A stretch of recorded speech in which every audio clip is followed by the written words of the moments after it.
কোরবানি কি? কোরবানি আরবি শব্দ, আরবিতে কোরবানি আর কোরবান শব্দ থেকে নির্গত অর্থ নৈকট্য। আর এই ভাষায় বলা হয় নির্দিষ্ট দিনে নির্দিষ্ট বস্তুকে আল্লাহর নৈকট্য লাভের আশায় জরুরিয়াতের পরীক্ষায় জমা করা।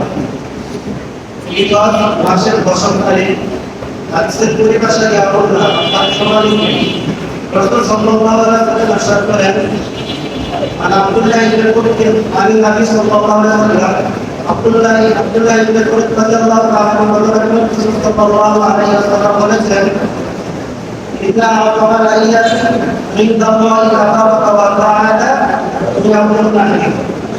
রাসূল সাল্লাল্লাহু আলাইহি ওয়াসাল্লাম বলেছেন, আল্লাহ তাআলার নিকট সবচেয়ে মহামূল্যবান দিন হচ্ছে কোরবানি ঈদ। তাহলে বোঝা যায় ঈদের মধ্যে সবচেয়ে মূল্যবান দিন হচ্ছে কোরবানি ঈদ।